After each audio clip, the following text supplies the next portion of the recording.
Sang Sabda telah menjadi manusia dan tinggal di antara kita. Para sahabat Sabda Hidup yang terkasih, berjumpa kembali bersama saya, Frater Jimmy, dalam permenungan hari ini. Permenungan kita akan diambil dari Injil Markus bab 5 ayat 21 sampai ayat yang ke-43. Mari kita mempersiapkan hati kita untuk merenungkan Sabda Tuhan. Dalam nama Bapa dan Putra dan Roh Kudus. Amin. Semoga Tuhan beserta kita sekarang dan selama-lamanya. Inilah Injil suci menurut Markus. Dimuliakanlah Tuhan. Sesudah Yesus menyeberang lagi dengan perahu, orang banyak berbondong-bondong datang lalu mengerumuni dia.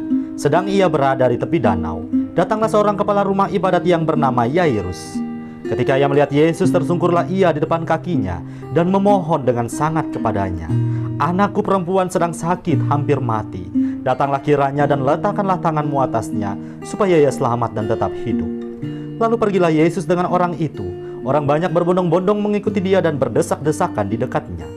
Adalah di situ seorang perempuan yang sudah 12 tahun lamanya menderita pendarahan. Ia telah berulang-ulang diobati oleh berbagai tabib, sehingga telah dihabiskannya semua yang ada padanya. Namun sama sekali tidak ada faedahnya. Malah sebaliknya keadaannya makin memburuk. Dia sudah mendengar berita-berita tentang Yesus. Maka di tengah-tengah orang banyak itu ia mendekati Yesus dari belakang dan menjamah jubahnya. Sebab katanya, "Asal kujamah saja jubahnya, aku akan sembuh." Seketika itu juga berhentilah pendarahannya dan ia merasa bahwa badannya sudah sembuh dari penyakitnya. Pada ketika itu juga Yesus mengetahui bahwa ada tenaga yang keluar dari dirinya. Lalu ia berpaling di tengah orang banyak dan bertanya, "Siapa yang menjamah jubahku?" Murid-muridnya menjawab, "Engkau melihat bagaimana orang-orang ini berdesak-desakan dekatmu, dan engkau bertanya siapa yang menjamah aku." Lalu ia memandang sekelilingnya untuk melihat siapa yang telah melakukan hal itu. Perempuan itu yang menjadi takut dan gemetar ketika mengetahui apa yang telah terjadi atas dirinya, tampil dan tersungkur di depan Yesus dengan tulus memberitahukan segala sesuatu kepadanya. Maka katanya kepada perempuan itu, "Hai anakku, imanmu telah menyelamatkan engkau. Pergilah dengan selamat dan sembuhlah dari penyakitmu." Ketika Yesus masih berbicara, datanglah orang dari keluarga kepala rumah ibadat itu dan berkata, "Anakmu sudah mati, apa perlunya lagi engkau menyusah-nyusahkan guru?" Tetapi Yesus tidak menghiraukan perkataan mereka dan berkata kepada kepala rumah ibadat, "Jangan takut, percaya saja." Lalu Yesus tidak memperbolehkan seorang pun ikut serta kecuali Petrus, Yakobus, dan Yohanes, saudara Yakobus.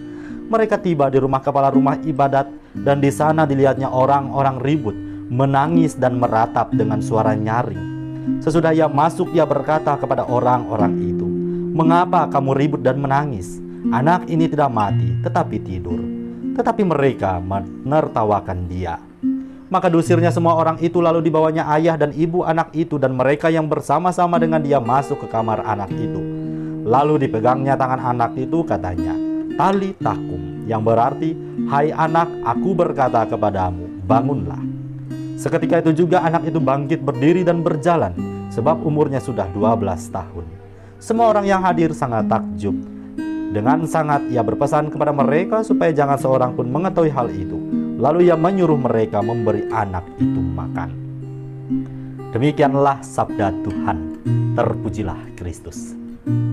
Para sahabat Sabda Hidup yang terkasih, melalui bacaan Injil hari ini yang begitu panjang, ditampilkan kepada kita sekalian dua model iman, yakni melalui pengalaman Yairus, kepala rumah ibadat, yang memohon kepada Tuhan Yesus untuk menyembuhkan anak perempuannya yang sedang sakit keras, bahkan hampir mati. Dan juga pengalaman seorang perempuan yang menderita sakit pendarahan selama 12 tahun. Nilai iman apa yang bisa kita timba dari kedua tokoh ini?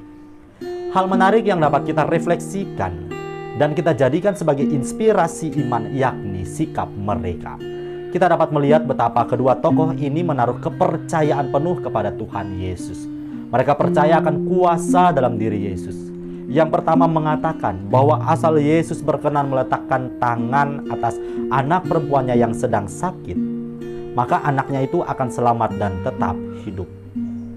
Kemudian yang kedua mengatakan, "Asal kujamah saja jubahnya, maka aku akan sembuh."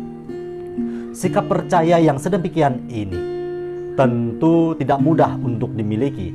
Saya yakin dan percaya bahwa sikap percaya yang demikian lahir setelah melalui aneka pencobaan dalam hidup. Pencobaan yang mungkin membuat hidup terasa kehilangan harapan. Para sahabat yang terkasih, permenungan hari ini mengingatkan kita sekalian bahwa seberat apapun cobaan hidup, sepekat apapun gelapnya malam yang harus kita lalui, selalu tersedia secercah harapan bagi pribadi-pribadi yang memegang teguh imannya. Iman semakin dimurnikan ketika dihadapkan pada cobaan yang terbilang besar. Disinilah kesetiaan, keteguhan hati kita diuji.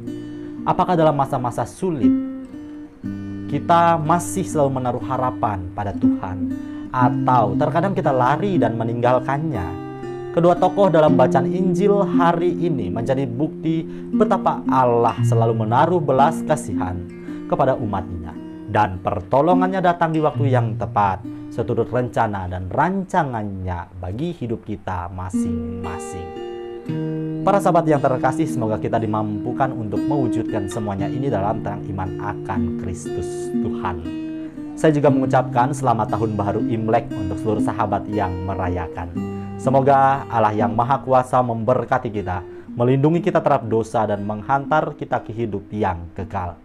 Amin. Dalam nama Bapa dan Putra dan Roh Kudus. Amin.